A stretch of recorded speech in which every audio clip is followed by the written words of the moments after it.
कितने क्वेश्चन थे साइंस के? 23 में से 23 सही है क्या?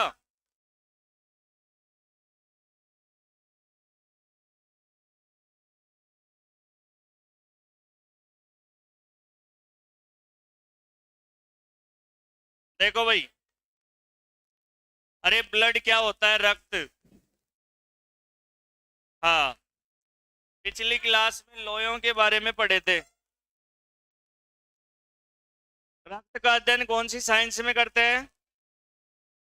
हेमेटोलॉजी में। किस में करते हैं? स्वस्थ मनुष्य में कितना होता है? 5 से 6 लीटर।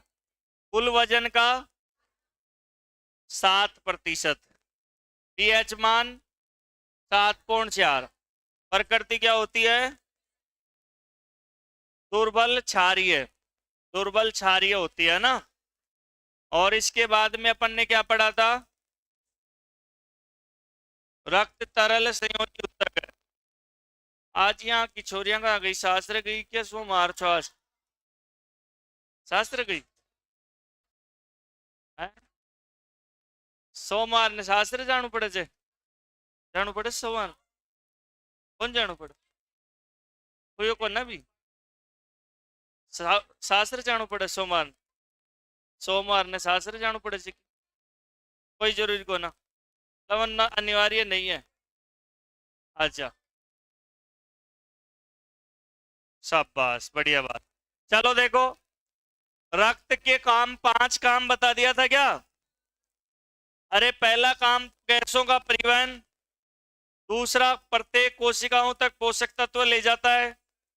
ताप का नियमन करता है। पीएच का नियमन करता है। रक्त शरीर से अपशिष्ट पदार्थों के उत्सर्जन में सहायक है। और कुछ अंग महत्वपूर्ण भूमिका। अच्छा, उत्सर्जन भी करता है। ब्लड कैसे करता है आपको पता है? पूरे शरीर की गंदगी को लाकर के किडनी में से छानता है। और किडनी में से छान छान करके फिर मूत्र से बाहर। तो पूरे शरीर की गंदगी को किडनी तक लाया कौन? रक्त लाया।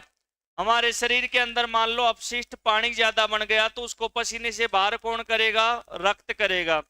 हमारे शरीर में जो CO2 गैस है उसको फेफड़ों तक कौन लाएगा? रक्त लाएगा। तो ये सारी बातें हमने पढ़ ली थी।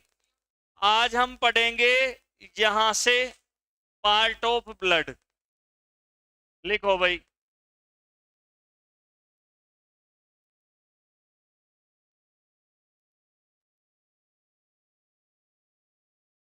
रक्त के भाग।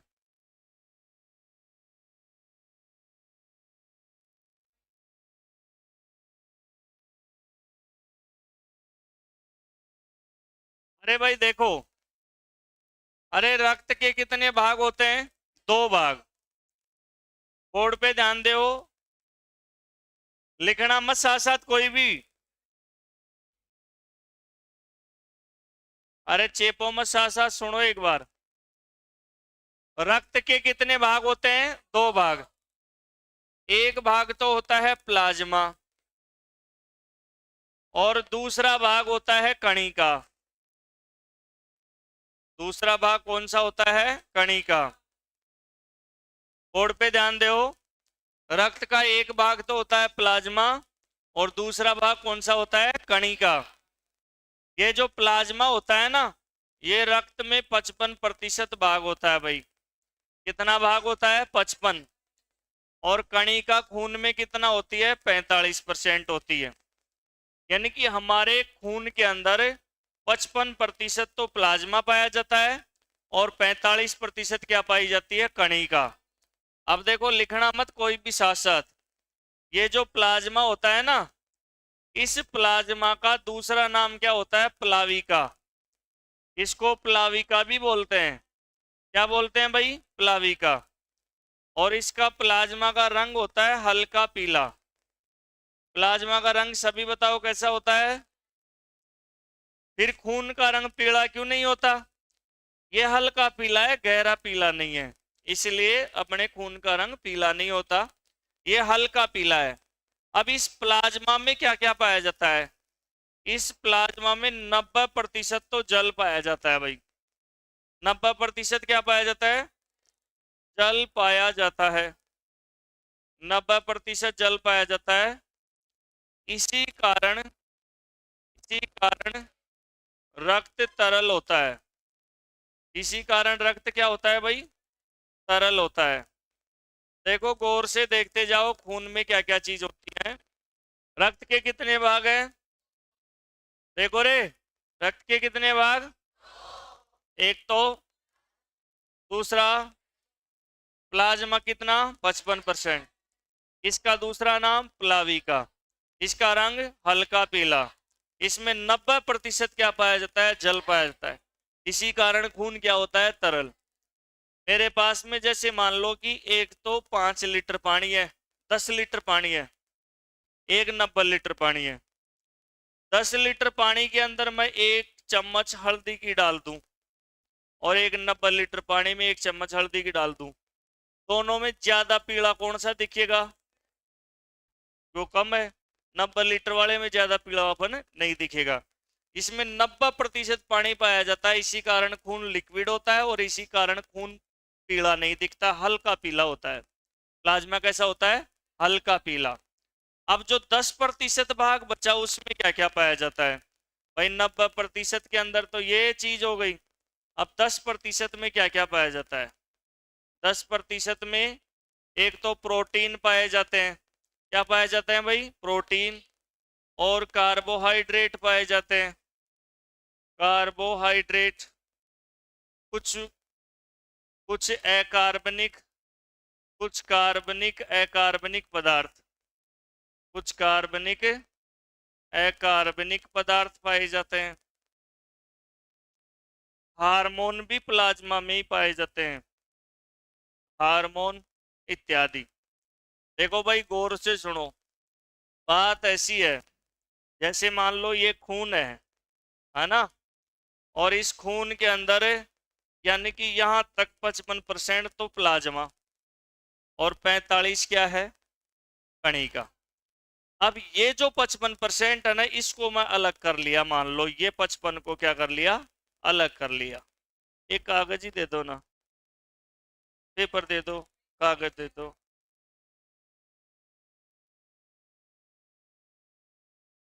अरे ये खून है, इसमें 55% तो प्लाज्मा और 45% कणिका। अब ये जो 55% है ना, ये 55% हिस्सा, इसको मैं अलग कर लिया।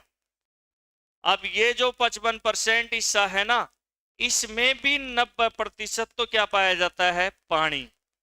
ये 55 प्लाज्मा का, ये 55 है तो खुद का तो 100 है ना ये। भाई खुद का तो 100 है, तो इसमें 90% तो पानी होता है, 10% में प्रोटीन, विटामिन, कार्बोहाइड्रेट, हार्मोन, जितने भी अपने हार्मोन बहते हैं ना सारे, वो प्लाज्मा में बहते हैं। किस में बहते हैं? प्लाज्मा में बहते हैं। तो इस प्रकार से मैं ये कहना चाह रहा हूं कि जो प्लाज्मा होता है उसका 55% भाग होता है खून का, हल्का पीला होता है, 90% जल पाया जाता है, इसी कारण खून तरल होता है।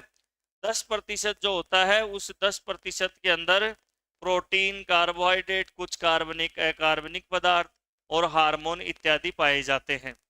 अब जो कणिका कोशिका होती है, कणिका को कार्पल्स भी कहते हैं अंग्रेजी में। क्या कहते हैं भाई?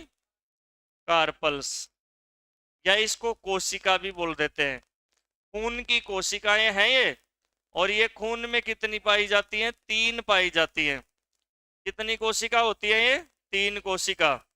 एक तो आरबीसी होती है, एक डब्ल्यूबीसी होती है और तीसरी प्लेटलेट्स होती है।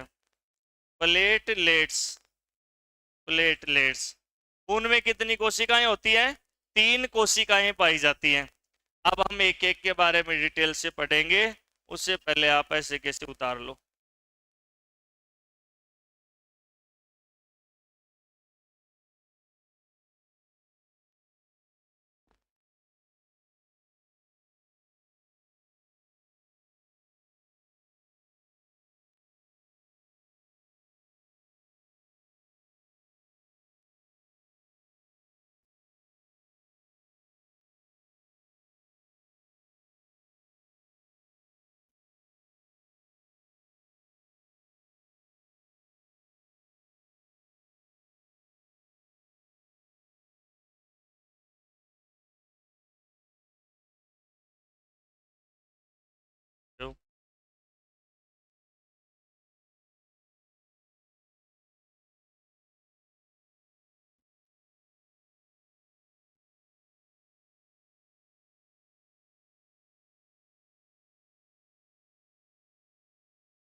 नहीं चल रही क्या? ये गर्मी भी है आज तो।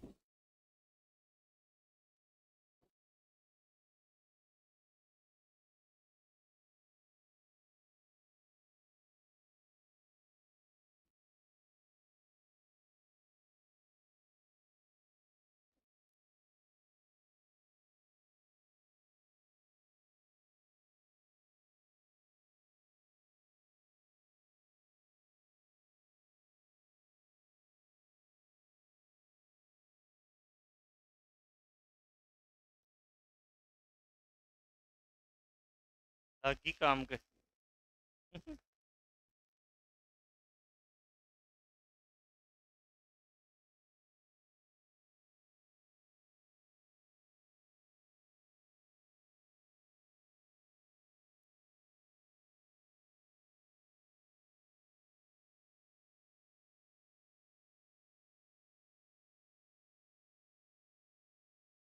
उतार लिए?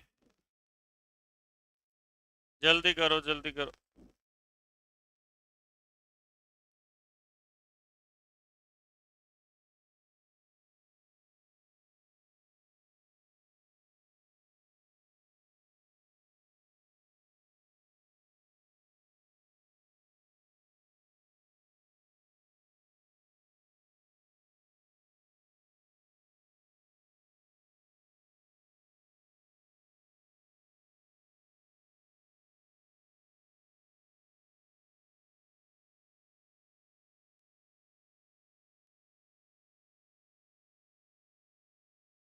कोशिका कार्पल्स।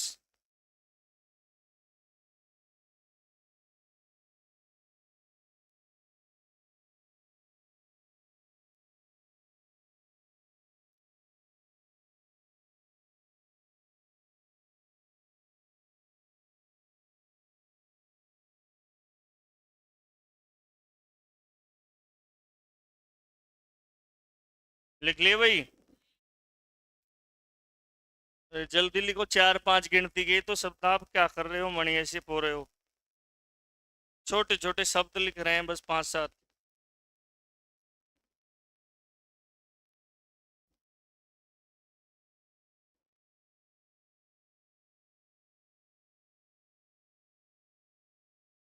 चलो आगे चलते हैं।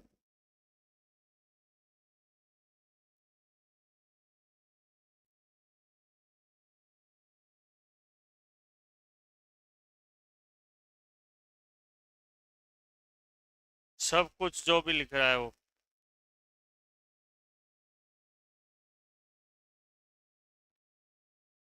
थोड़ी थोड़ी स्पीड बढ़ाओ, बहुत धीरे धीरे लिख रहे हो आप। 10 मिनट ले लिए इसी में। रह जाएंगे जो रह जाएंगे, अब स्पीड बढ़ाओ। नेक्स्ट देखो, लिखो प्लाज्मा का कार्य। प्लाज्मा का कार्य। अरे ये चल रहा है, इसी में लिखो, और टाइटल नहीं डालना है। प्लाज्मा कार्य। भाई प्लाज्मा काम क्या करता है? तो देखो, कल मैंने आपको क्या पढ़ाया था कि खून है ना, जो अपने शरीर में पोषक रसों को एक जगह से दूसरी जगह पहुंचाता है। तो खून में भी जो पोषक रसों को जो दूसरी जगह पहुंचाता है ना, वो कौन पहुंचाता है? प्लाज्मा। यानी कि जो पोषक तत्व घुल करके किस में जाते हैं? प्लाज्मा में जाते हैं। एक अपने शरीर में जितने भी हार्मोन हैं, वो पूरे शरीर में किस में घुल करके जाते हैं? ब्लड में। जैसे देखो कि भाई, जैसे ये पीयूष ग्रंथि है, पीयूष ग्रंथि का हार्मोन है ना, जो किडनी से जुड़ा हुआ है, एडीएच हार्मोन। हम टॉयलेट में जाके खड़े हो जाएंगे, आपको पेशाब लगती है तो आप यहाँ पर पेशाब नहीं करते, बैठे बैठे पेशाब नहीं करते। टॉयलेट में जाकर के खड़े हो गए, टॉयलेट में जाकर के खड़े होने के बाद में आपने सोचा कि अब टॉयलेट करना है, तो आपने सोचा, यानी कि मस्तिष्क के अंदर, तो यहाँ प्रमस्तिष्क पीयूष ग्रंथि को आदेश दिया कि भाई ये सोच रहा है कि पेशाब करना है। पीयूष ग्रंथि यहाँ से बटन दबाई एडीएच का हार्मोन का, और एडीएच जुड़ा हुआ था किडनी से, और किडनी बोली कि मूत्राशय को चालू करो, तो मूत्राशय को चालू करते हैं अपन तुर तुर तुर मुँह आते। तो ये सारे सिग्नल गए ना, ये सारे सिग्नल गए, ये सारे सिग्नल किस में गुड़ करके गए? ब्लड में। इसमें 10-20 दिन का टाइम नहीं लगता कि अपना मस्तिष्क ऐसे कहा कि यार टॉयलेट करना है, मूत्रा से वो खाली करो, और फिर वो खाली नहीं कर रहा, इसका मतलब उसके तंत्रिकाएं काम नहीं करती है। कई बार आप चले तो जाते हो टॉयलेट में, लेकिन आती ही नहीं है। यहां पर तो लग रही थी लेकिन वहां पर आई नहीं, तो तंत्रिकाओं का कमाल है। तो हमारे शरीर में जितने भी हार्मोन है ना, अच्छा देखो इस चीज से आपको एक चीज और सिखा देता हूं।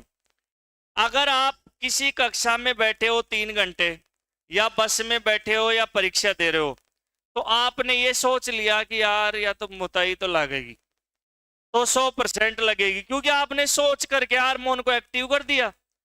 जैसे आप बस में बैठ गए, बस वाला बोल दिया भाई 3 घंटे से पहले नहीं रुकेगी, मुतामाती करके बैठना, तो फिर कई करके भी बैठ जाते हैं, लेकिन बैठता है यार या तो रोकेगा ना, लग गया पंथ, तो फिर 100% लगेगी। ये क्या है कि यह कनेक्शन होता है, जुड़े हुए रहते हैं हार्मोन्स।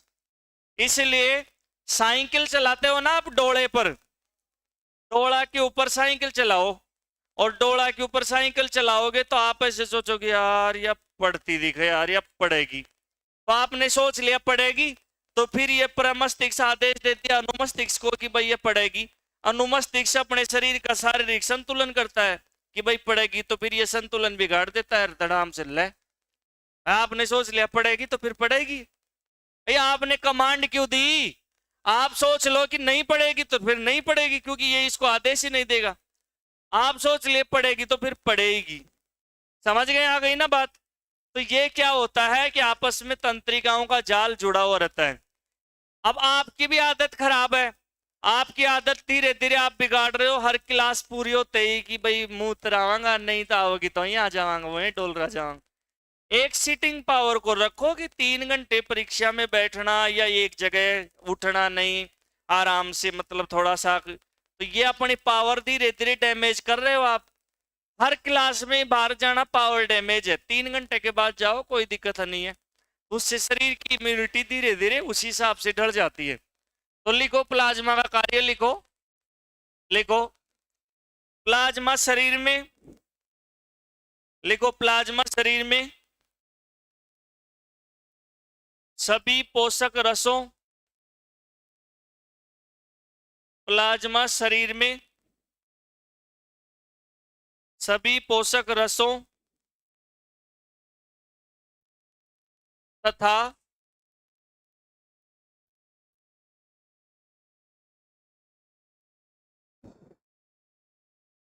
प्लाज्मा शरीर में सभी पोषक रसों तथा हार्मोन्स इत्यादि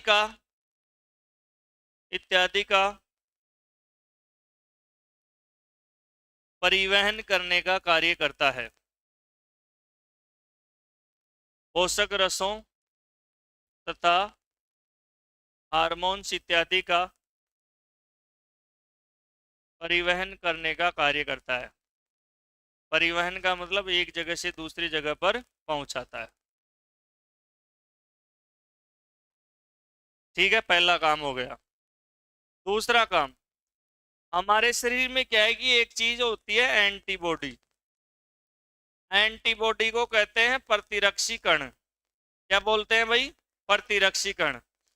तो हमारे शरीर में जो इम्यूनिटी पावर बनती है ना, रोगों से लड़ने की क्षमता का विकास होता है, वो रोगों से लड़ने की क्षमता का मेन विकास तो करती है WBC। अरे भाई मेन एंटीबॉडी तो कौन बनाती है? WBC। लेकिन ये जो प्लाज्मा है ना, वो एंटीबॉडी बनाने में क्या है? सहायक है। बनाने में क्या है भाई? ये सहायक है। भाई मेन एंटीबॉडी तो कौन बनाती है? WBC। लेकिन प्लाज्मा एंटीबॉडी कण बनाने में क्या है? सहायक है। एंटीबॉडी कण बनाने में सहायक है। जैसे एक तो रोडवेज में मेन ड्राइवर होता है, एक कंडक्टर होता है। तो थोड़ा बहुत ड्राइवर को आलस्य वगैरह आए, रात को गाड़ियां चलती है ना, तो फिर वो क्या, कंडक्टर भी थोड़ी बहुत 10-20 किलोमीटर चला लेता है।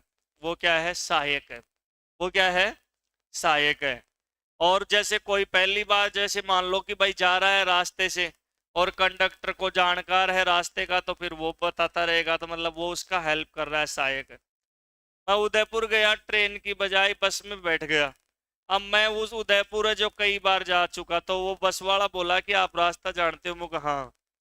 अब मैं ये बात कह करके गलती कर दिया, क्योंकि सब सवारी सो गई, पूरी रात चलती है गाड़ी, पूरी रात चलती है, क्योंकि काफी दूर है, हरिद्वार से भी ज्यादा दूर है उदयपुर। तो वो मेरे को बोला कि अब वो क्या है कि वो पूछ ही लिया भाई आप क्या करते हो क्या नहीं करते हो, तो पता लग गया। तो वो मेरे को बोला मास्टर जी रास्ता बताते रहना, मैं आज ही इस रास्ते पर आया हूँ, पहले दूसरा ड्राइवर आता था। मुझे यार अपनी और सौभाग्य कुत्तड़ होगी कुत्तड़ समझ गया। तो पूरी रात भर फिर जगता रहा, फिर सुबह हुई तब जा करके उदयपुर आया। वो मेरे को बोला कि यार आप चलाओ, मैं ना आप कौन चलाओ, चलाना तो आता है लेकिन आप कौन चलाओ, क्योंकि नींद की जब किया जाए तो आ ही जाए। और मैं सोच ही रखा था कि आवेगी, भाई सोच ही रखा था होगी, लेकिन अपन क्यों रिस्क ले, क्योंकि आप सोच लोगे ना, आप सोच लोगे तो देखो आपके पास मान लो कोई टिकट नहीं है, बस में आपके पास में, जैसे ट्रेन में किसी के पास टिकट नहीं होता है ना, तो मूंगफली बेचने वाला आता है ना, वो भी टीटी की तरह ही लगता है यार, टीटिया को दिखे, क्योंकि आपको वो आपने सोच रखा है, क्योंकि आप ऐसी चीज कर रखे हो। जैसे आप मान लो चिट लिया है, परीक्षा चल रही है, तो कोई साधारण व्यक्ति भी आएगा ना, तो ये लगा फ्लाइंग आगे दिखे यार, फ्लाइंग आगे दिखे, क्या आपने ऐसी चीज करी है। तो इसमें लिख लो, दूसरा पॉइंट लिखो, प्लाज्मा शरीर में, दूसरा पॉइंट लिखो, प्लाज्मा शरीर में, प्लाज्मा शरीर में एंटीबॉडी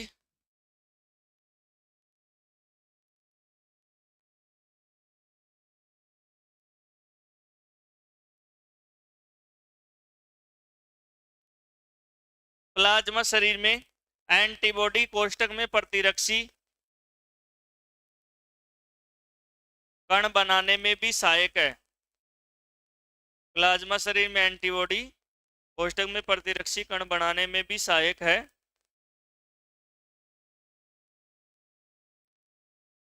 एंटीबॉडी कोष्ठक में प्रतिरक्षी कण बनाने में भी सहायक है।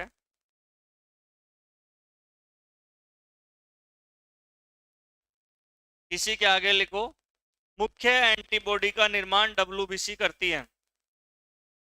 मुख्य एंटीबॉडी का निर्माण डब्ल्यूबीसी करती है।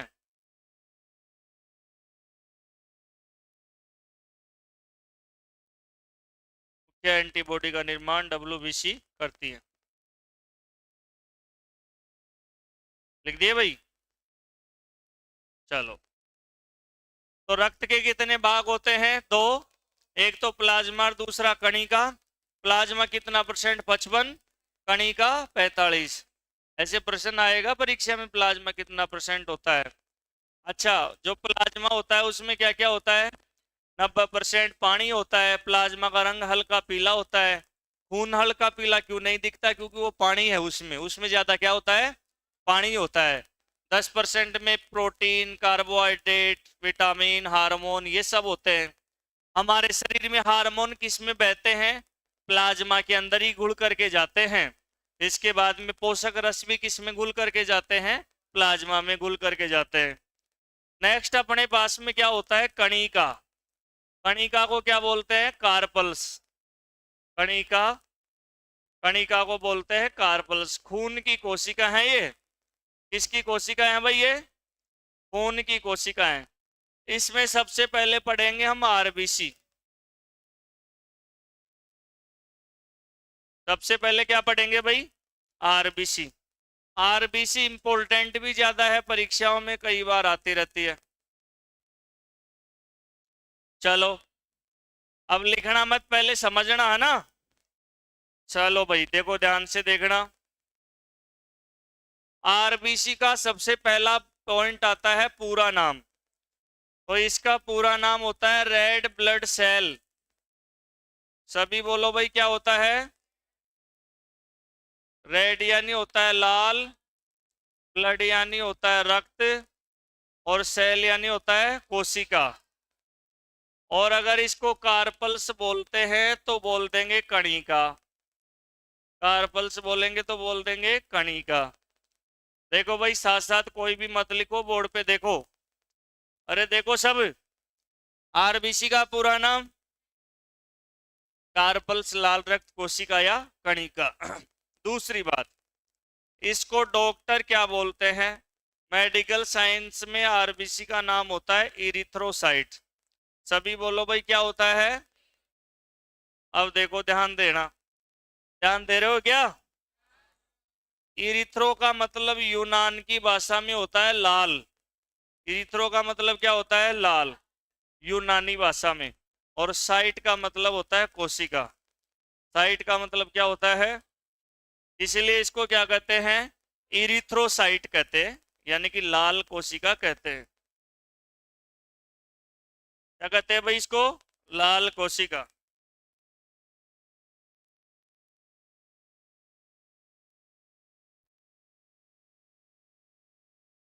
चलो,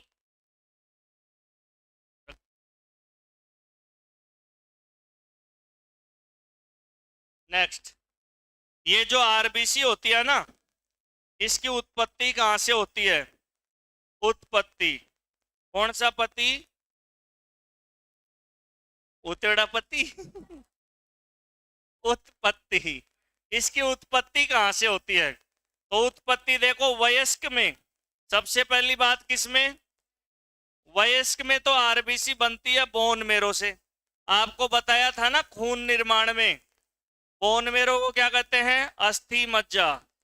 ऐसे याद कर लेना, असली मज्जा से आरबीसी बनती है। कैसे बनती है? असली मज्जा से।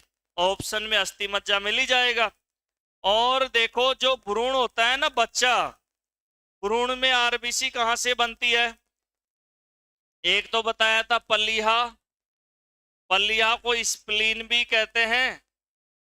और एक इसी को क्या बोलते हैं? तिल्ली भी बोलते हैं, तिल्ली। और दूसरा बताया था लीवर, लीवर। तो देखो भाई, ध्यान देना, आरबीसी का पूरा नाम क्या है? Red blood cell. सभी बोलो, क्या नाम है? और दूसरा नाम इरिथ्रोसाइट। इसका बज रहा है। हाँ, इरिथ्रोसाइट। इरिथ्रो का मतलब क्या होता है? लाल। कौन सी भाषा है? यूनान की भाषा। साइट का मतलब कोशिका। आरबीसी बनती कहां से है? बोन मेरो से बनती है। और बच्चों में, भ्रूण में। भ्रूण को एम्ब्रियो कहते हैं अंग्रेजी में। भ्रूण को अंग्रेजी में क्या कहते हैं? एम्ब्रियो कहते हैं, एम्ब्रियो। किसी के गर्भ में अगर कोई बच्चा हो तो आप ऐसे बोलो कि तेरे एम्ब्रियो का क्या हाल है, तो वह ऐसे जकुण सा मरिया वो। पढ़ लिखी है तो समझ जाएगी। एम्ब्रियो यानी क्या होता है? भ्रूण होता है। तो देखो सुनो, यह एक आरबीसी 72 घंटे में बनती है। एक आरबीसी कितने घंटे में? 72 घंटे में एक आरबीसी बनती, एक। और होती 55 लाख से 60 लाख है। तो मत इसको पहन को यार। एक आरबीसी कितने टाइम में बनती है? 72 घंटे में।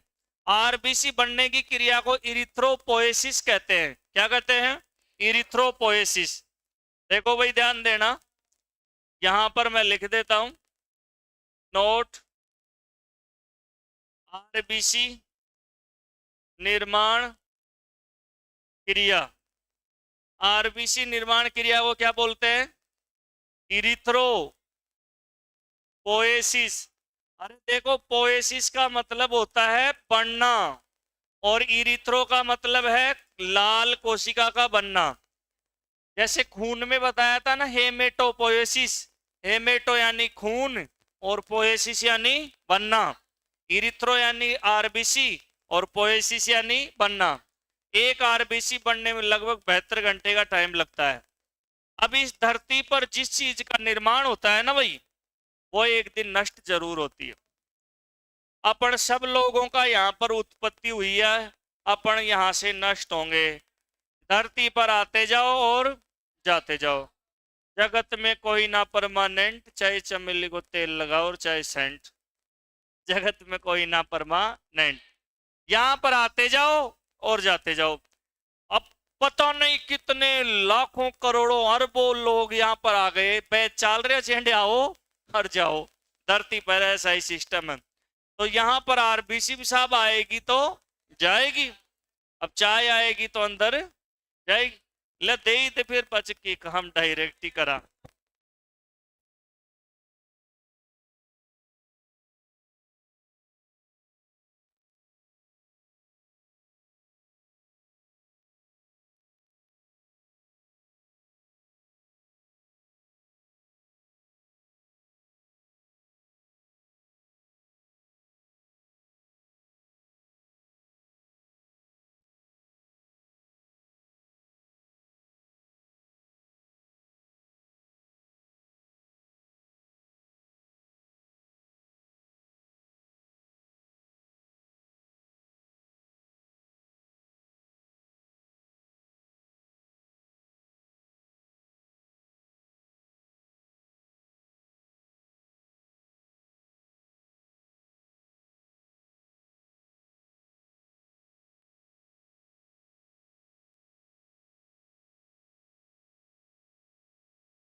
भाई उतार लिए क्या? चले, जल्दी करो जल्दी करो।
पूरे दिन पढ़ेंगे आज। चलो भाई चलें। आरबीसी का पूरा नाम क्या हो गया? Red blood cell. लाल रक्त कोशिका क्या कहते हैं? इरिथ्रोसाइट। लाल कोशिका कहाँ बनती है? भ्रूण में, और बढ़ने की प्रक्रिया।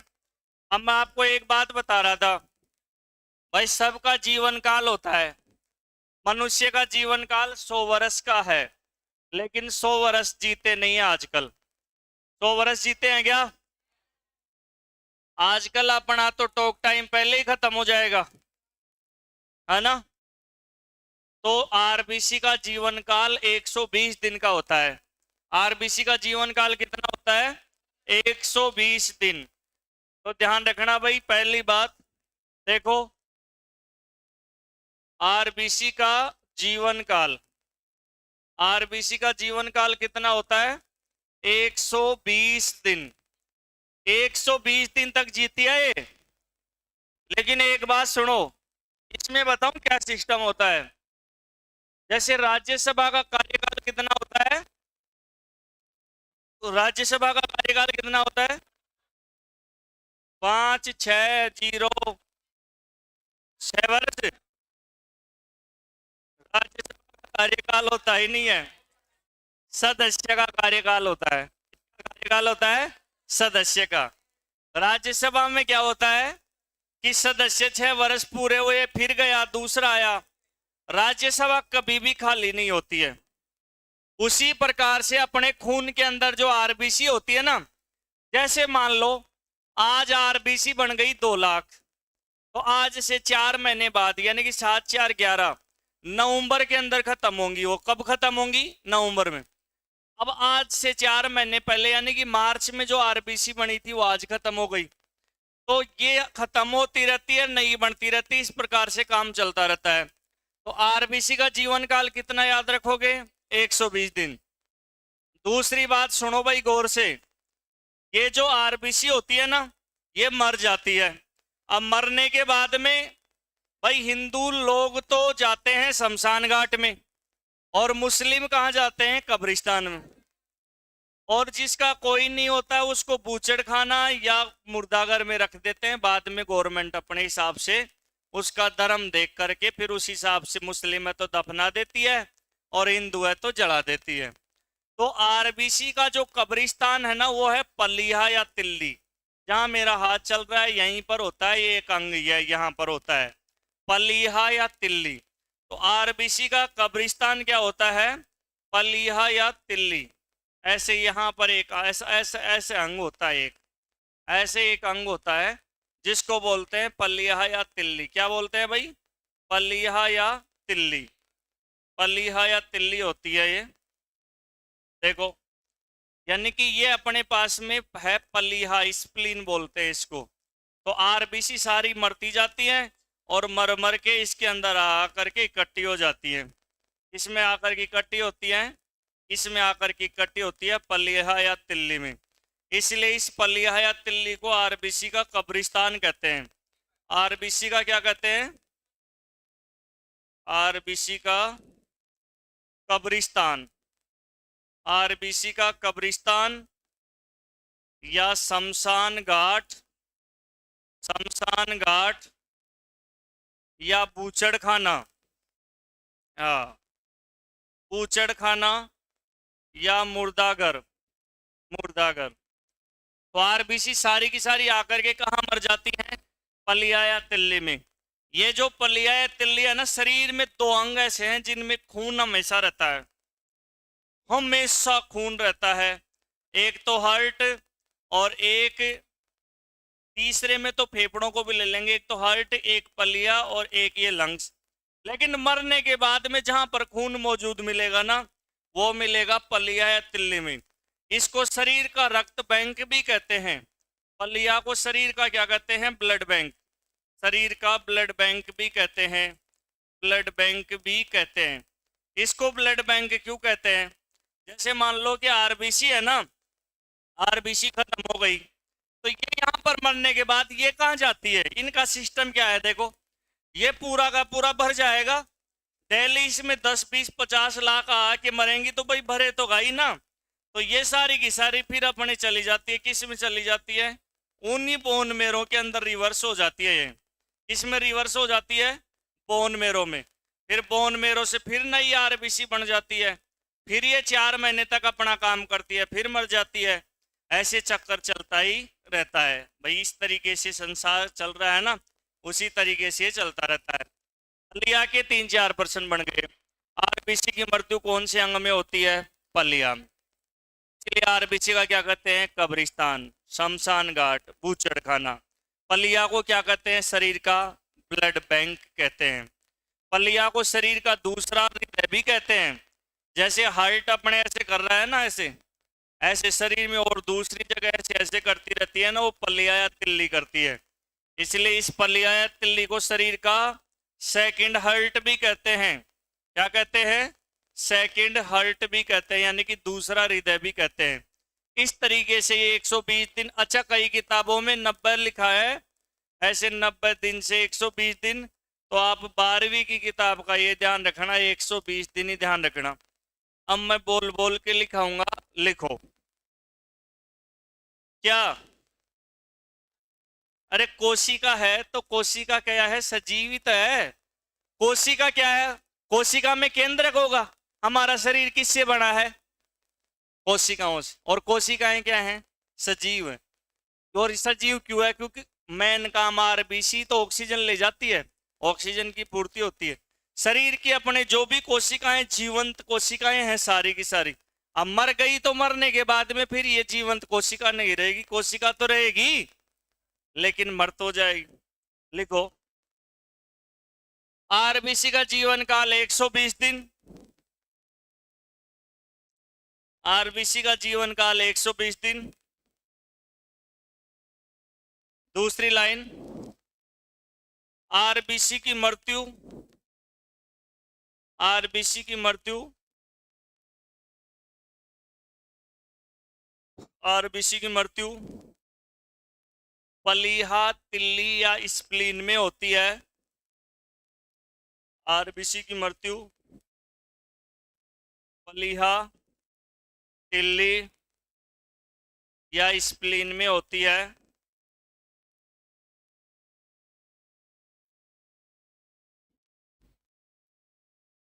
अरे कहने का मतलब ये है, आरबीसी की, आरबीसी है ना जो मरने के बाद में उसके अंदर पलिया या तिल्ली के अंदर जाती है। ये लिखने में लैंग्वेज लिख रहे हैं, दोनों तरीके से लिख सकते हैं, कंफ्यूजन नहीं होना है। आरबीसी की मृत्यु किस अंग में होती है, पलिया या तिल्ली, ऐसे। तो क्या लिखे, आरबीसी की मृत्यु पलिया, तिल्ली या स्प्लीन में होती है। इसी कारण, इसी कारण पलिहा को, इसी कारण पलिहा को, इसी कारण पलिया को आरबीसी का कब्रिस्तान, आरबीसी का कब्रिस्तान, शमशान घाट, आरबीसी का कब्रिस्तान, शमशान घाट, ओब्लिक लगा लगा के लिख लो, शमशान घाट, कूचड़खाना, कूचड़खाना या मुर्दाघर भी कहते हैं, मुर्दाघर भी कहते हैं।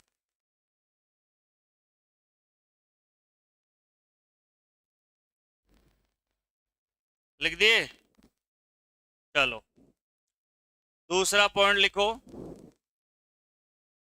पलिहा को शरीर का ब्लड बैंक भी कहते हैं। दूसरा बिंदु लिखो, पलिहा को, पलिहा को शरीर का ब्लड बैंक भी कहते हैं।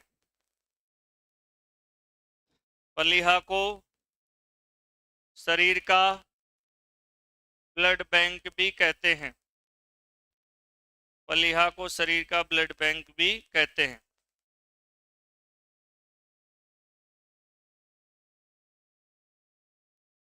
तीसरा बिंदु लिखो, पलिहा को, पलिहा को शरीर के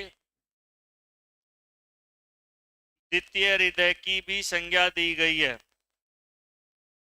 प्लीहा को शरीर के द्वितीय हृदय की भी संज्ञा दी गई है। सेकंड हार्ट, सेकंड हार्ट नहीं है ये, लेकिन संज्ञा दी गई है। प्लीहा को शरीर के सेकंड हार्ट की भी संज्ञा दी गई है। जैसे कोई छोरी गोरी हो तो कहते हैं ना कि यार उनका तो बीननी है कि आई कि गला माकर पानी दिखच चांद को सो टुकड़ो छ। तो वो चांद का टुकड़ा थोड़ी है, चांद का टुकड़ा है तो फिर चंद्रयान को क्यों भेजा, उसी से प्रयोग कर लेते। वो तो सिर्फ क्या दी गई है, उपमा दी गई है। क्या दी गई है, उपमा दी गई। चलो लिख लिया सबने। अब चलते हैं आगे। आरबीसी का मापन कैसे करोगे भाई, कितनी आरबीसी है अपने, आरबीसी का मापन। अरे देखो भाई, आरबीसी का कैसे पता चले कि हमारे शरीर में कितनी आरबीसी है।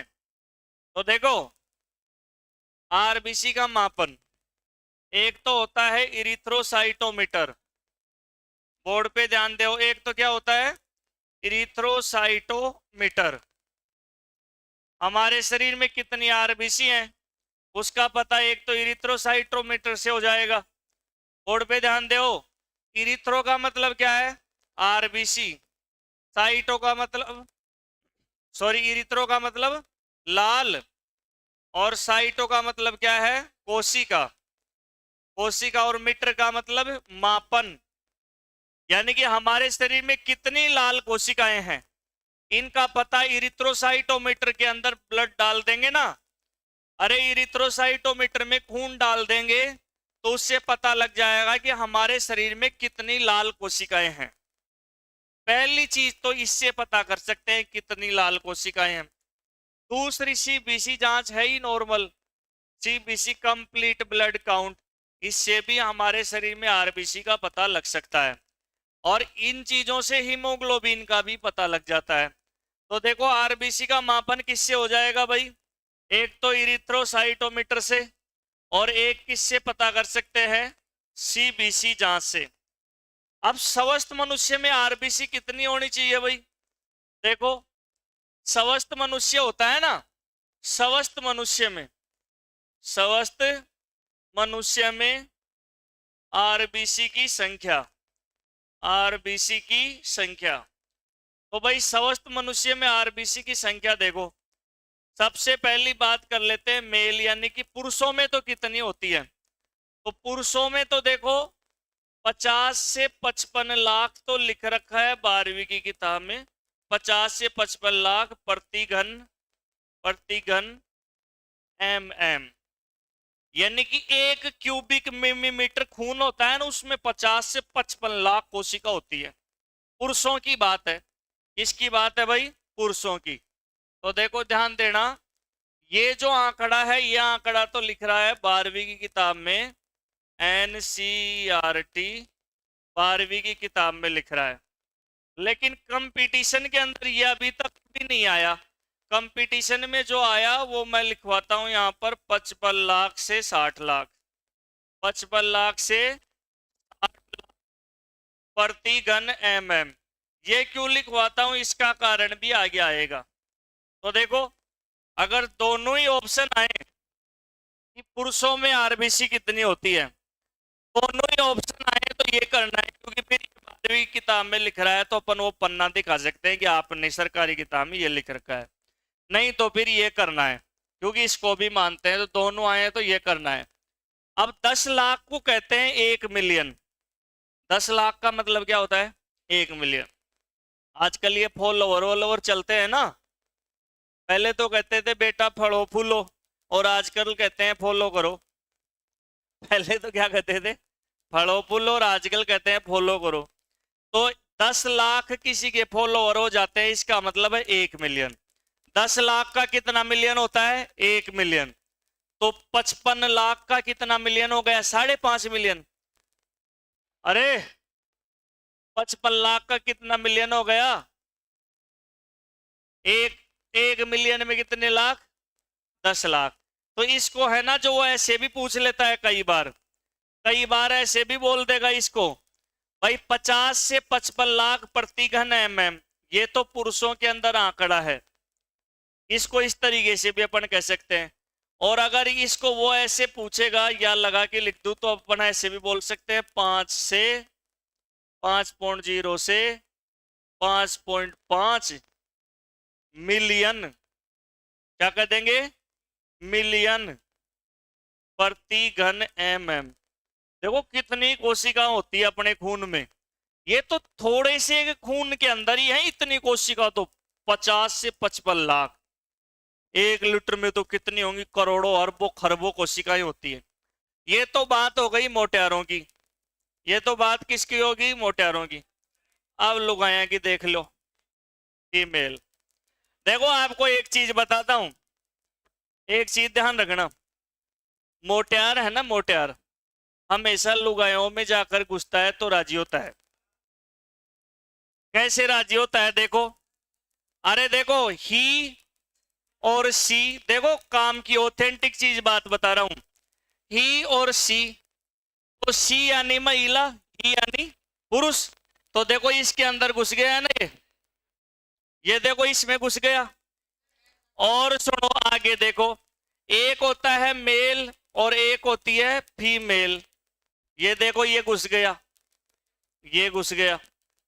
एक होता है मैन और एक होता है वुमेन, वुमेन, ये देखो ये घुस गया। पुरुष है ना जो लेडी, जो कि मीनिंग में भी घुस रहा है।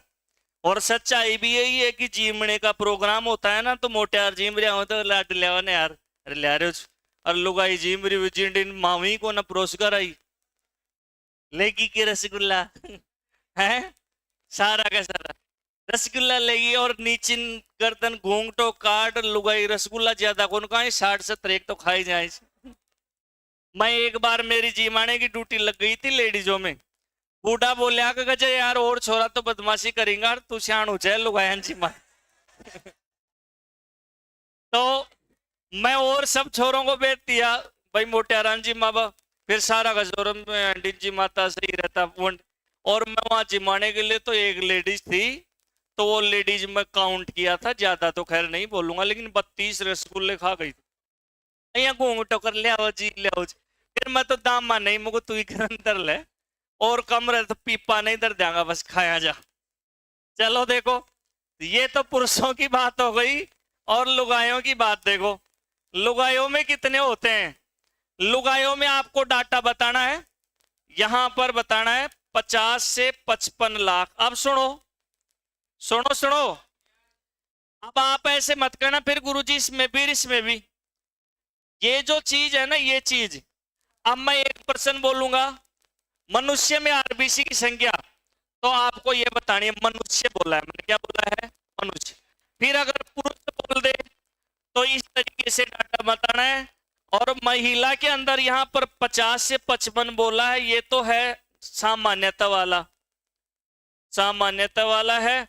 और जो आपको परीक्षा में एनसीईआरटी में नहीं लिखा है, ये आपको बताना है, ये 45 लाख से 55 लाख। अब देखो यहां पर कंफ्यूजन पैदा हो रहा होगा, लेकिन कंफ्यूजन को दूर करेंगे, सुनना।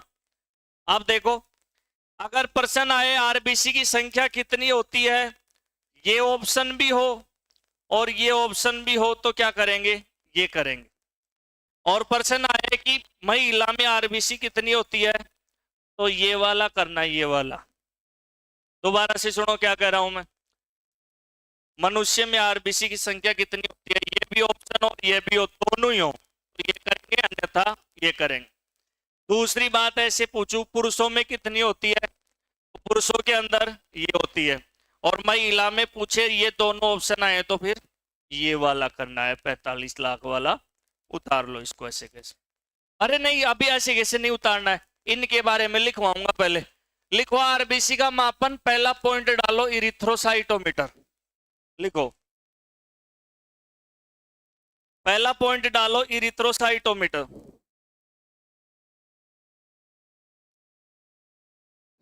इरिथ्रोसाइटोमीटर लिखो, लिखो।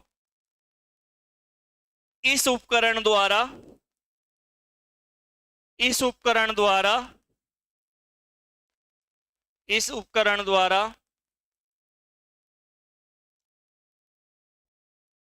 रक्त में आरबीसी की संख्याओं का मापन किया जाता है। इस उपकरण द्वारा रक्त में आरबीसी की संख्याओं का मापन किया जाता है। इस उपकरण द्वारा रक्त में आरबीसी की संख्याओं का मापन किया जाता है।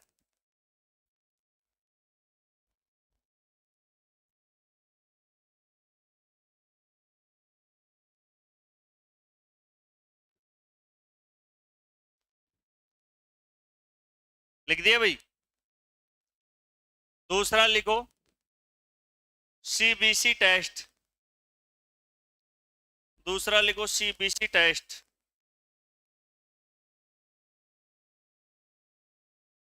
लिखो इस जांच द्वारा भी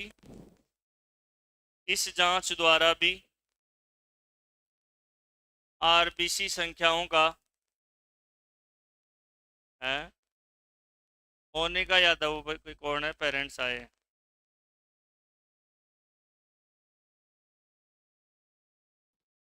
क्या बोला मैंने?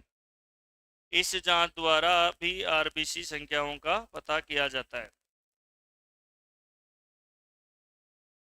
संख्याओं का पता किया जाता है। लिख दिया भाई। चलो नेक्स्ट लाइन लिखो। स्वस्थ मनुष्य में आरबीसी की संख्या, स्वस्थ मनुष्य में आरबीसी की संख्या। लिखो स्वस्थ मनुष्य में आरबीसी की संख्या। स्वस्थ, अगला पॉइंट लिखो स्वस्थ मनुष्य में आरबीसी की संख्या। स्वस्थ मनुष्य में आरबीसी की संख्या क्या लिखोगे? 50 लाख, जो मैं लिख रहा हूं लिखो 50 लाख से 55 लाख प्रति घन mm, या 5.0 से 5.5 मिलियन प्रति घन mm।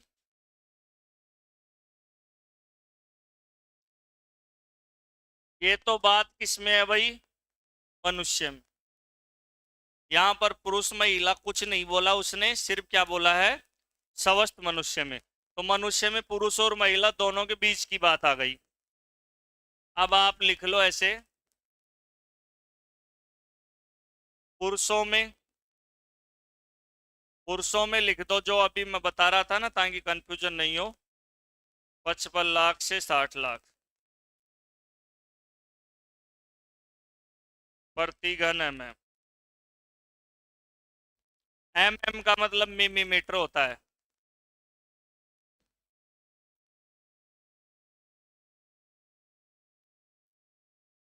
और महिलाओं में 45 लाख से 55 लाख। अब देखो कोई कंफ्यूजन नहीं रहेगा, अलग अलग बात आ गई। और ये जो है ये बीच का एवरेज था जो अपन ने लिखा था, वो मनुष्य में बताया, पुरुष और महिला दोनों का एवरेज बना कर।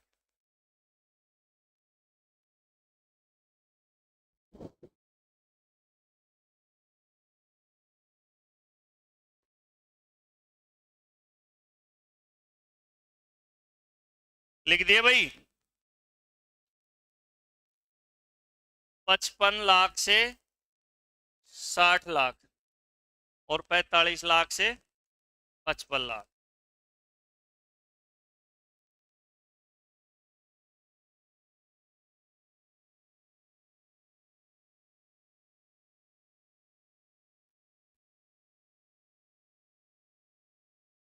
लिख दिए।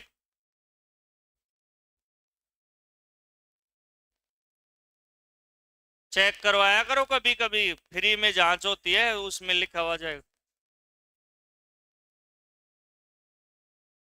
हाँ ये 45 से 55 है महिलाओं में।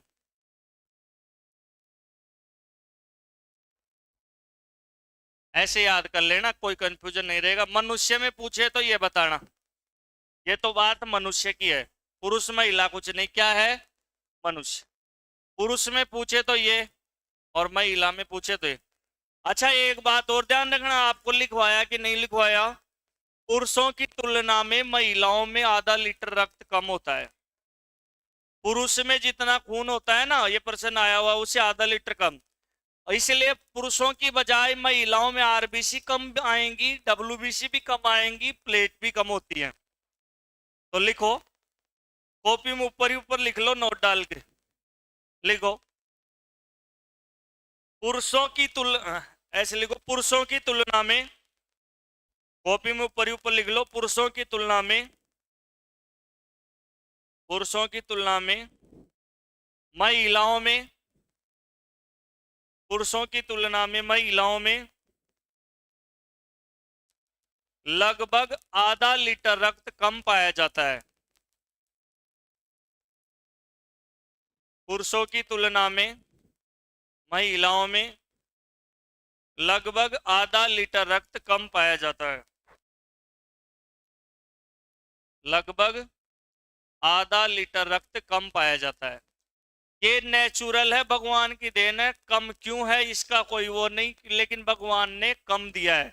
इनका हार्ट का वजन भी कम होता है, अपना 300 ग्राम का होता है, इनका 250 ग्राम का ही होता है। अब ये कम क्यों, ये नेचुरलिटी है, प्राकृतिक है। ये क्या है, प्राकृतिक है। अपना हार्ट तो 300 ग्राम का, या आपको पाव कोई रचे अन थोड़ो सो धमका दो, रबा लग जाए, उजल जाए जे ना पाव कोई। और इनकी हृदय की धड़कन है ना, वो भी पुरुषों से ज्यादा होती है, क्योंकि छोटी चीज ज्यादा फड़फड़ाती है। पुरुषों की हृदय की धड़कन तो 72 बार प्रति मिनट, और लुगाइयों की हृदय की धड़कन होती है 80 बार प्रति मिनट। क्योंकि जैसे मान लो 1 किलोमीटर दूर एक तो जाए, मान लो कोई ट्रक, एक ट्रक वाला किसी छोरी से प्यार करता है, कॉलेज में पढ़ने वाली से, जब भी वो गुजरात से दिल्ली का चक्कर भर के आता है तो वो बुला लेता है कि भाई हाईवे पे आ जा, और वो स्कूटी लेकर चली जाती है। 2 किलोमीटर दूर से ही वो बोल देता है कि भाई आ जाना, और वो भी 2 किलोमीटर दूर से ही जाएगी। अब बताओ 2 किलोमीटर की दूरी में स्कूटी के टायर के चक्करों की संख्या ज्यादा है कि ट्रक के टायर के चक्कर की संख्या? स्कूटी के टायर के चक्कर ज्यादा लगेंगे, छोटी चीज है ना, इसलिए अपने सर्कुलेट में भी इनके चक्कर ज्यादा लगते हैं। तो लुगाइयों का हृदय तो कितनी बार धड़कता है, और पुरुषों का 72 बार।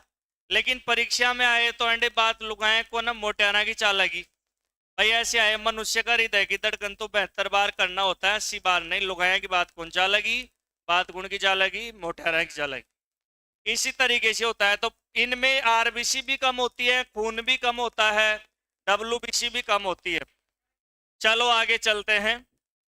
नेक्स्ट देखो भाई, आरबीसी कोशिका है। आरबीसी क्या है भाई, बोर्ड पे ध्यान देना, आरबीसी क्या है, कोशिका है। और कोशिका में केंद्रक होता है, अदरक होता है केंद्रक। अदरक की चाय बढ़िया बनती है, बनाना आती है। अदरक हो, एक दो उसमें इलायची हो, इलायची है काला मच्छर को ना, भाई इलायची की जगह काला मच्छर ही डाल दो भाई, यह भी इलायची, उसकी भी खुशबू बढ़िया आती है ना। तो चलो आरबीसी देख लो, ये रही है आरबीसी, देखो ये क्या है, आरबीसी है। अब ये जो अपने पास में आरबीसी है भाई, आरबीसी, तो कोई भी जो भी कोशिका होती है, उस कोशिका में क्या होता है, केंद्रक होता है। भाई कोशिका में क्या होता है, केंद्रक होता है। जैसे मान लो कि भाई ये केंद्रक है, ये क्या है, केंद्रक। एक चीज ध्यान रखना, देखो ये तो मान लो कोई वर्त है, ये तो कोई क्या है भाई, वर्त, और ये कोई जैसे कोशिका है, ये कोशिका है।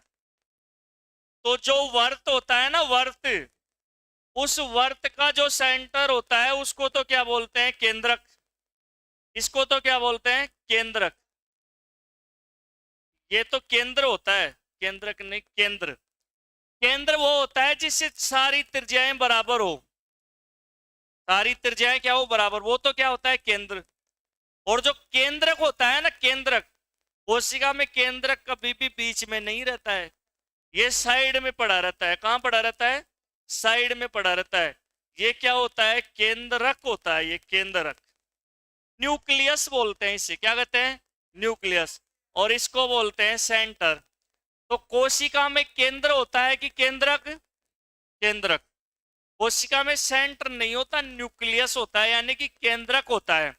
और केंद्रक कोशिका के बीच में नहीं पड़ा रहता, ये कहां पड़ा रहता है? साइड में रहता है, इधर उधर ऐसे तैरता रहता है, लेकिन बीच में नहीं होता।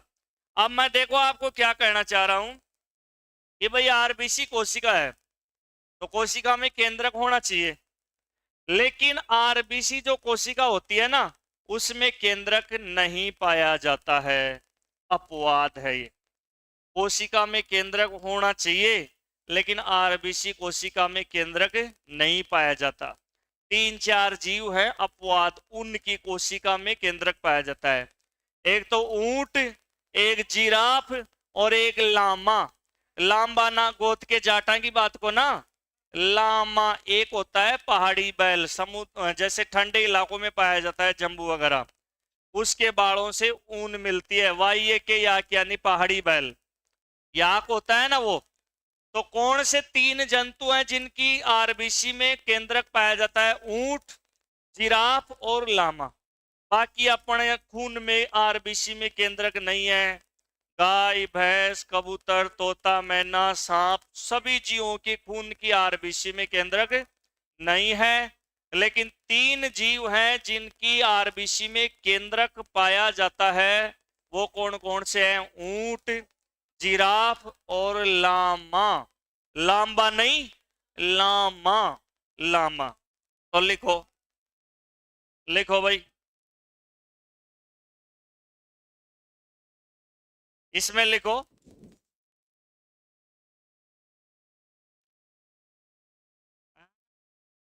इसको नाक क्यों कहते हैं? नाक क्यों कहते हैं इसे?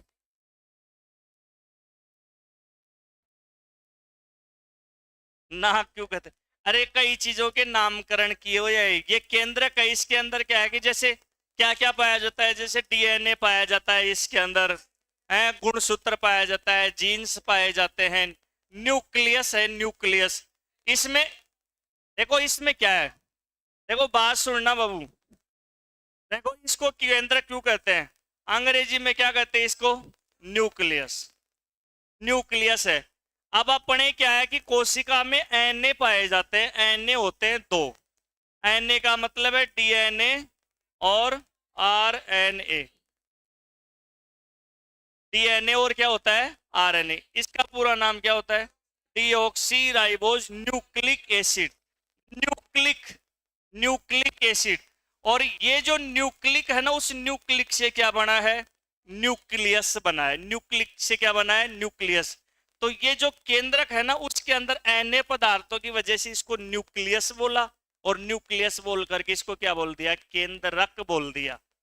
इसलिए इसका नामकरण इस तरीके से हुआ है। न्यूक्लियस से, न्यूक्लिक एसिड से न्यूक्लियस बना और इसको बोल दिया केंद्रक। इसके अलावा और पूछ। अरे कई चीजों की क्या है कि कईयों के नामकरण है ना, नाम अपने को मनुष्य ही क्यों बोलते हैं, तो वो तो बता ही दिया ना मैंने। इसको न्यूक्लियस नाम कैसे आया? क्योंकि इसमें एनए पदार्थ पाए जाते हैं। एनए कितने होते हैं? 2। एक तो डीएनए और एक आरएनए। तो अपने कोशिका के अंदर इसके अलावा जो पाए जाते हैं ना एनए, खुद का डीएनए, वो एक तो माइटोकॉन्ड्रिया में पाया जाता है, वो अपवाद है। इसलिए इसको न्यूक्लियस बोल करके केंद्रक बोल दिया। और ऐसा कुछ नहीं कि भाई अब केंद्रक नाम क्यों पड़ा, तो न्यूक्लिक से न्यूक्लियस नाम पड़ा है इसका। जैसे ये क्या है कि साइट का मतलब क्या होती है? कोशिका। कोशिका को सेल क्यों बोलते हैं? कोशिका को सेल क्यों बोलते हैं? देखो, देखो सेल, सेल शब्द किससे बना? सेलुला से। सेलुला से कौन सा शब्द बना है? सेल। इसी तरीके से जो मैं बोल रहा हूं ना न्यूक्लिक एसिड, न्यूक्लिक एसिड, तो इस न्यूक्लिक एसिड से बना है न्यूक्लियस। इस तरीके से ऐसे शब्द बना है ये। लिखो अब क्या लिखवाया, लिखो आरबीसी कोशिका, लिखो आरबीसी कोशिका में केंद्रक नहीं पाया जाता है। आरबीसी कोशिका में केंद्रक नहीं पाया जाता है।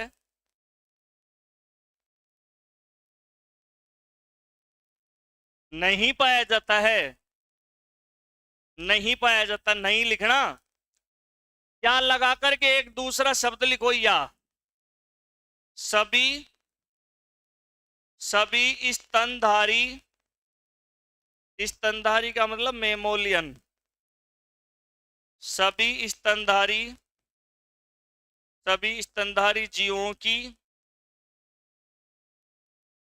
सभी स्तनधारी जीवों की आरबीसी कोशिका, सभी स्तनधारी जीवों की आरबीसी कोशिका केंद्रक रहित होती है।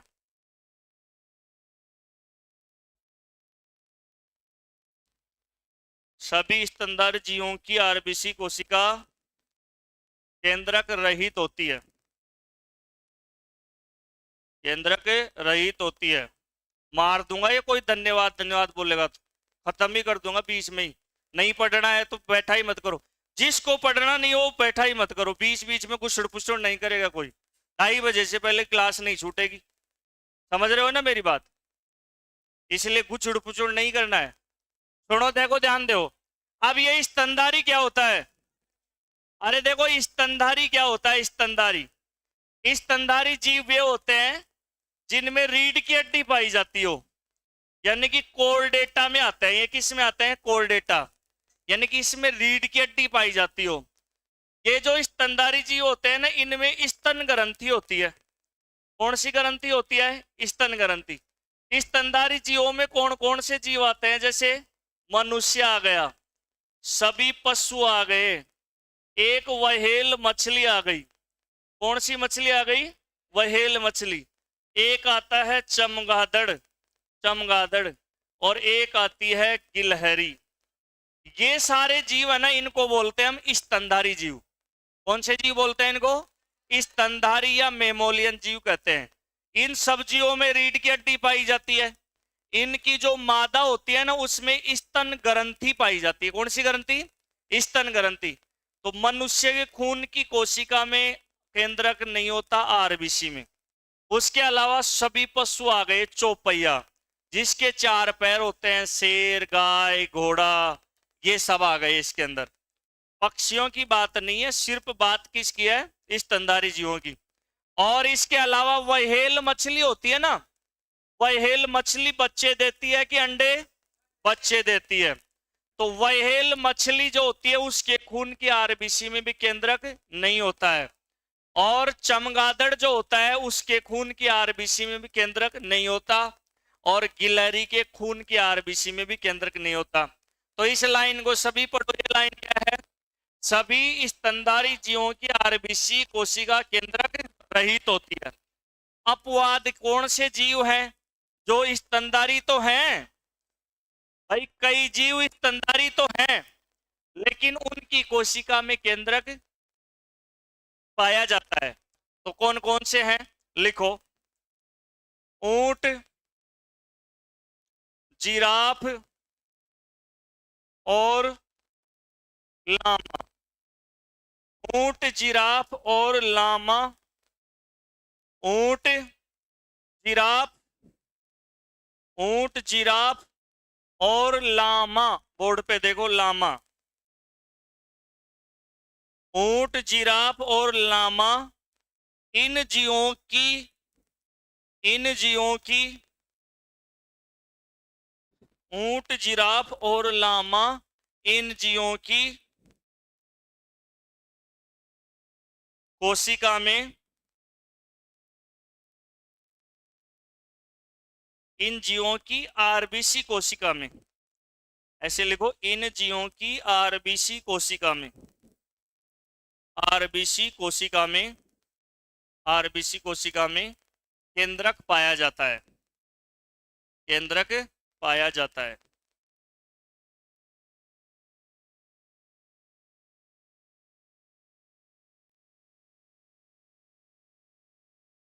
ऊंट, जिराफ, लामा, इन जीवों के रक्त की आरबीसी कोशिका में केंद्रक पाया जाता है। कौन से जीव की आरबीसी कोशिका में केंद्रक होता है? ऊंट, जिराफ और लामा। बाकी अपने खून की आरबीसी में केंद्रक नहीं होता है। देखो, ये जो केंद्रक है ना, ये तीन ही जीवों में ध्यान रखना। इसके अलावा ध्यान रखना, आकार में सबसे बड़ी आरबीसी होती है व्हेल मछली और हाथी की, और सबसे छोटी आरबीसी होती है आकार में कस्तूरी मर्ग की। कस्तूरी मर्ग कहते हैं काले हिरण को, जो ताल छापर में पाए जाते हैं ना। ताल छापर में जो वो हिरण होता है, वो हिरण ऊपर से तो पूरा काला होता है, पेट सफेद होता है उसका।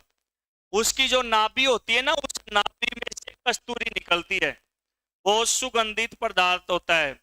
अगर ओरिजिनल कस्तूरी से बनी हुई अगरबत्तियां लगा दें तो आधा किलोमीटर दूरी में खुशबू ही खुशबू फैल जाएगी ओरिजिनल कस्तूरी से। ओरिजिनल कस्तूरी उन हिरणों की नाभि से निकलता है एक पदार्थ।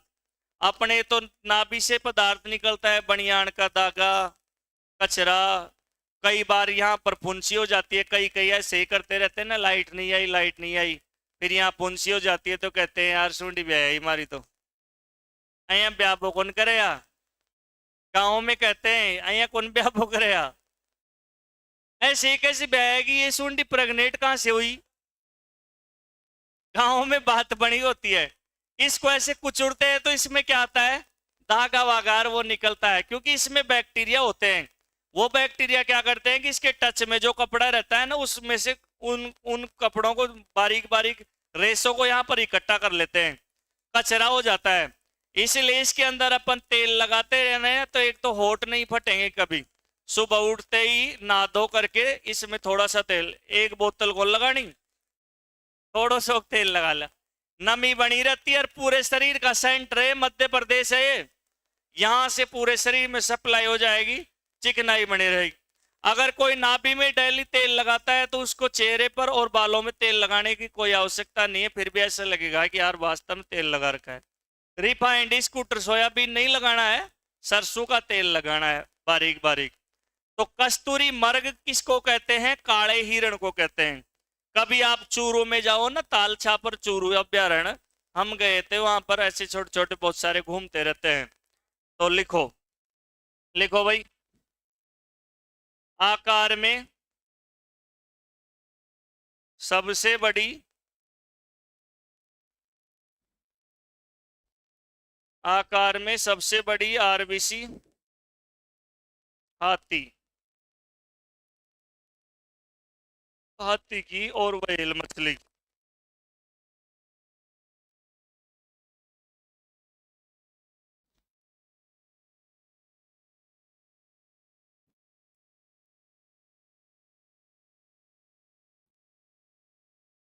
आकार में सबसे छोटी आरबीसी कस्तूरी मर्ग की, कस्तूरी मर्ग काले हिरण जो होते हैं। और आरबीसी का आकार कैसा होता है? पेड़े जैसा। आरबीसी का आकार पेड़ा होता है ना, पेड़ा, प्रसाद में पेड़ा, पेड़ा आता है, इस तरीके से होती है, पेड़े जैसा, पेड़े जैसा या दीवा उत्तलाकार।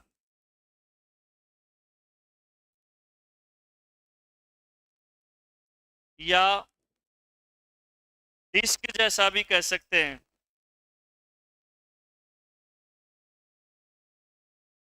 डिस्क जैसा, ये डिस्क रिंग बाल आती है ना, ऐसे खेलते हैं बच्चे ऐसे, रिंग बाल, इस तरीके से, या दीवा उत्तलाकार या पेड़े जैसा।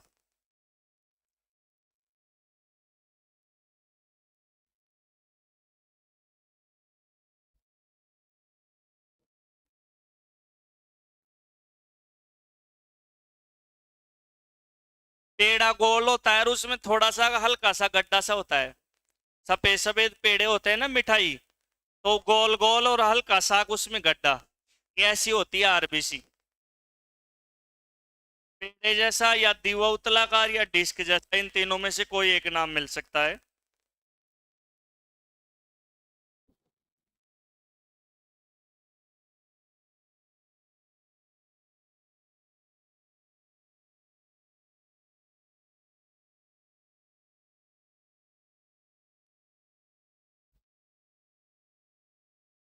आरबीसी से बहुत प्रश्न आते हैं, इसलिए आरबीसी का बिंदु काफी बड़ा है।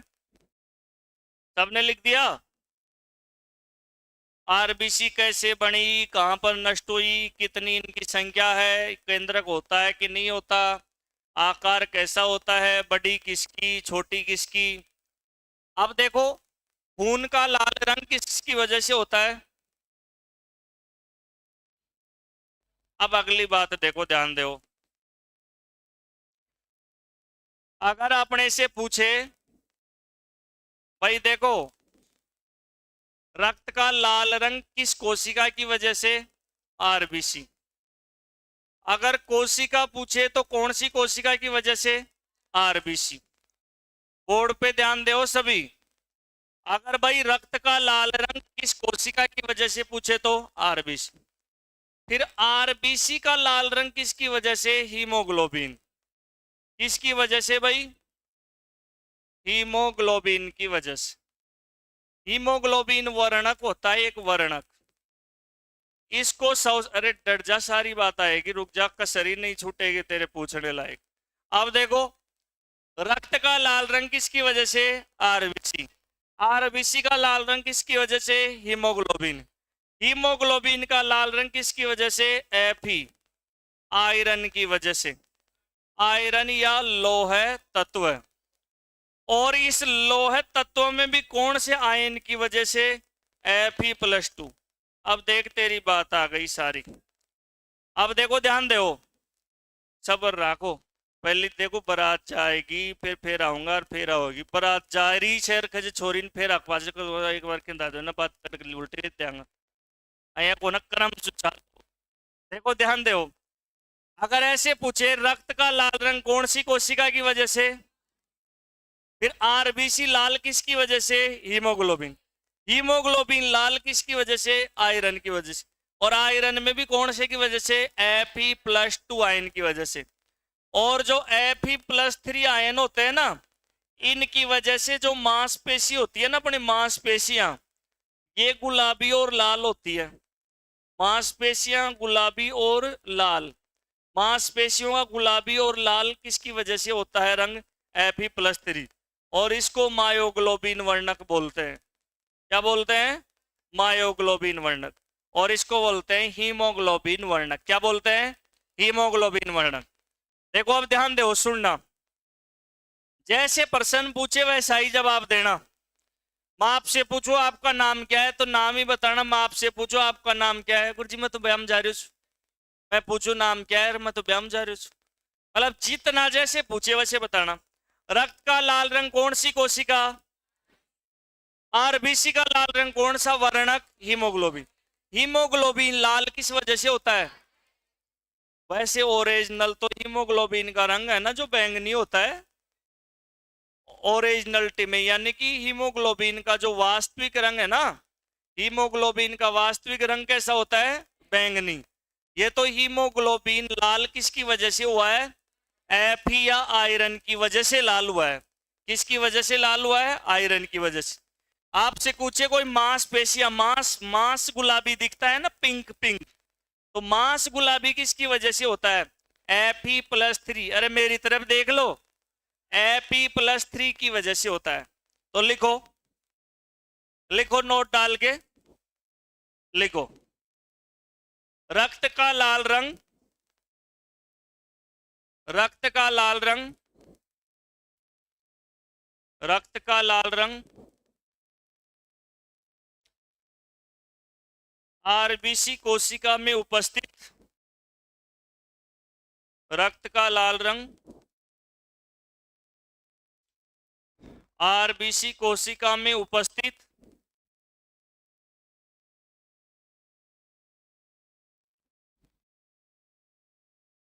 हीमोग्लोबिन वर्णक,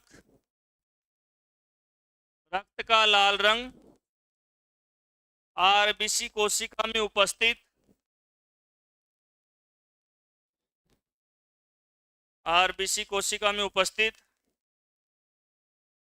हीमोग्लोबिन वर्णक, हीमोग्लोबिन वर्णक में उपस्थित हीमोग्लोबिन वर्णक में उपस्थित, हीमोग्लोबिन वर्णक में उपस्थित Fe या आयरन या लौह तत्व, Fe या आयरन या लौह तत्व। Fe का मतलब फेरस होता है, Fe आयरन या लौह तत्व। कोष्टक में लिखो Fe+2 आयन, कोष्टक में लिखो Fe+2 आयन की वजह से होता है, की वजह से होता है। तो जड़ तक बात हो गई कि भाई किसकी वजह से होता है लाल। कोष्टक में Fe+2 आयन की वजह से होता है। नोट नंबर 2 लिखो, नोट नंबर 2, नोट नंबर 2 में लिखो Fe+3 आयन की वजह से, बोर्ड पे देख लो भाई, Fe+3 आयन की वजह से, हाँ लिखो Fe+3 आयन की वजह से मांसपेशियों का गुलाबी व लाल रंग होता है। लिखो Fe+3 आयन की वजह से मांसपेशियों का गुलाबी और लाल रंग होता है, गुलाबी और लाल रंग होता है।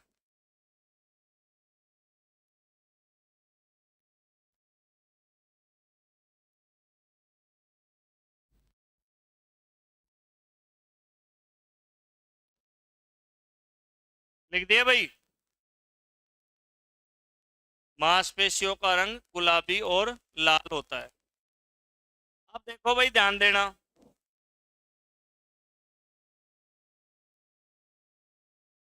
देखो तो आरबीसी है, ये तो क्या है भाई, आरबीसी। इस आरबीसी के अंदर बैठता है हीमोग्लोबिन। इसमें कौन बैठता है, हीमोग्लोबिन, हीमोग्लोबिन। और इसी हीमोग्लोबिन के अंदर बैठता है एक यात्री जिसका नाम है O2, O2। मार इसको लात, कोई नहीं जाएगा बिना पूछे, 2:30 से पहले कोई नहीं जाएगा। जिसकी कोई इमरजेंसी हो उसको मैं मेरे से पूछ करके जाना है।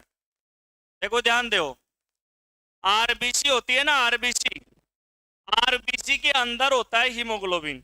ऐसे मान लो रक्त नाम की बस है, कौन सी बस है, रक्त, रक्त नाम की बस है। और उस रक्त नाम की बस के अंदर आरबीसी नाम का एक अलग अलग केबिन बने हुए हैं। तो आरबीसी एक केबिन है और उस केबिन के अंदर बैठ गया हीमोग्लोबिन।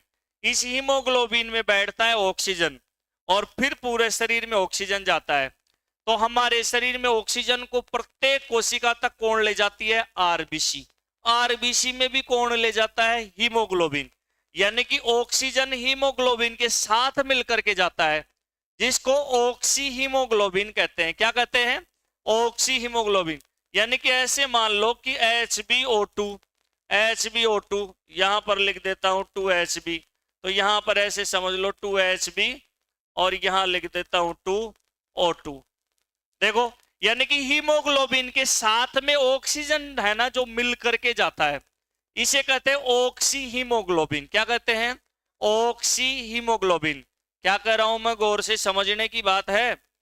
हमारा जो, अब अपन ये बात करेंगे कि एक हीमोग्लोबिन कितनी ऑक्सीजन ले जाता होगा, कितनी पकड़ता होगा, शरीर में कितना हीमोग्लोबिन होना चाहिए। हमारे शरीर में खून की कमी है कि नहीं है, इसका पता हीमोग्लोबिन से ही किया जाता है। किससे किया जाता है, हीमोग्लोबिन से। 1 ग्राम हीमोग्लोबिन है ना, वो 1.34 मिलीलीटर ऑक्सीजन ले जाता है। एक हीमोग्लोबिन का अणु कितनी ले जाता है, 1.34 ml, लगभग इतनी ले जाता है। तो 10 कितनी ले जाते होंगे अभी आप कैलकुलेट करना। उससे पहले क्या लिखवा रहा था मैं आपको, लिखो यहां पर, लिखिए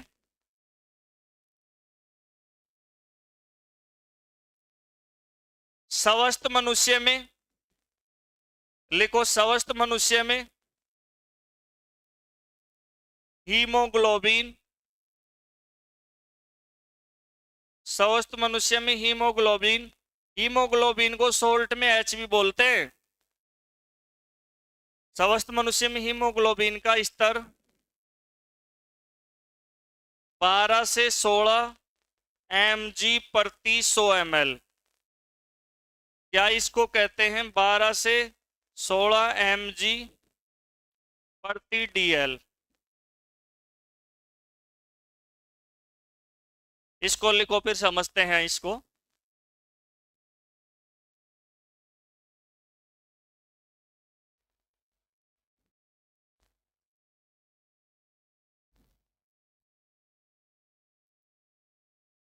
देखो भाई सुनो, स्वस्थ मनुष्य में कितना हीमोग्लोबिन होना चाहिए याद रखना।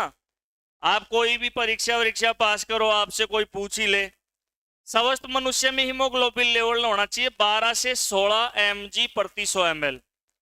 यानी कि 100 मिलीलीटर खून के अंदर कितना होना चाहिए 12 से 16 मिलीग्राम। यानी कि इतना लोहा तत्व होना चाहिए, ऐसे समझ लो 12 से 16 मिलीग्राम इतना आयरन आपके खून के अंदर होना चाहिए। और देखो यहां पर डीएल का मतलब दूनी लाल नहीं है, एक डीएल का मतलब 100 ml होता है। डीएल का मतलब है डेसीलीटर, डीएल का मतलब क्या है भाई डेसीलीटर। तो देखो ऊपर वाली चीज को हम ऐसे भी लिख देते हैं, इसलिए मैंने नीचे लिखा है। क्या लिखा है एक बार देखो, 12 से 16 mg 100 ml यानी 100 मिलीलीटर खून में इतना मिलीग्राम अपने आयरन या हीमोग्लोबिन होना चाहिए। और यहाँ पर डीएल भी लिख सकते हैं, डीएल का मतलब एक डीएल क्या होता है 100 मिलीलीटर खून। जैसे 100 सेंटीमीटर बराबर क्या होता है 1 मीटर, समझ रहे हो ना। 1000 मीटर बराबर क्या होता है 1 किलोमीटर। उसी तरीके से है। ये तो बात किसकी है मनुष्य की, यानी कि औसत आ गया इसमें, पुरुष महिला दोनों औसत आ गया। लेकिन अब देखो लुगाई और मोटियारों में अलग अलग बात करते हैं। पुरुषों में तो कितना होना चाहिए, पुरुषों में हीमोग्लोबिन स्तर होना चाहिए भाई, पुरुषों में हीमोग्लोबिन का लेवल होना चाहिए 14 से 16 mg प्रति 100 ml।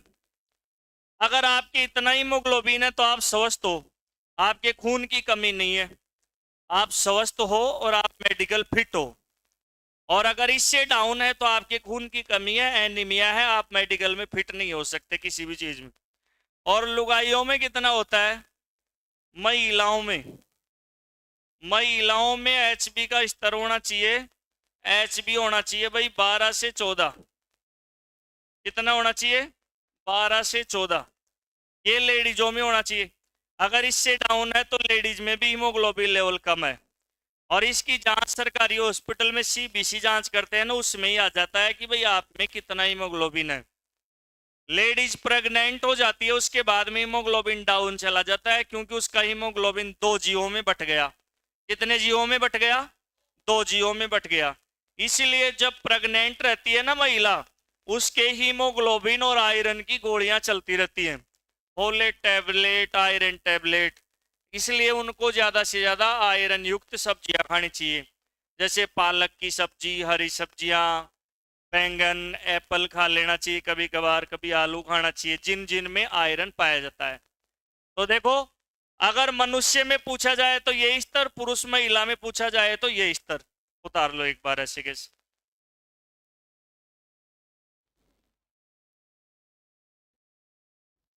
डीएल का मतलब कोई लाल है क्या है डेसीलीटर।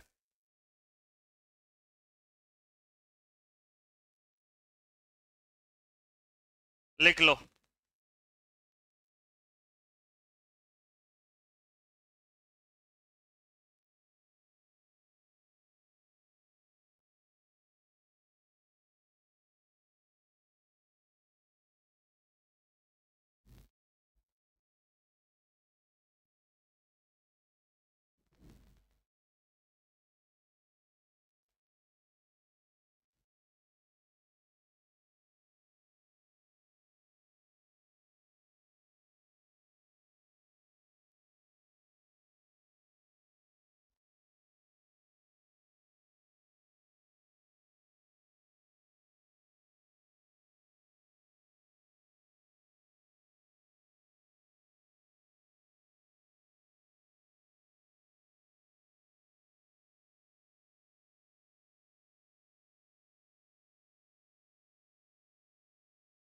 1 मिलीग्राम हीमोग्लोबिन कितनी ऑक्सीजन ले जाता होगा? 1.34 ml। तो 12 से 14 में कितनी जाएगी उससे गुणा कर लेंगे, बाकी अध्ययन करेंगे नेक्स्ट डे। धन्यवाद।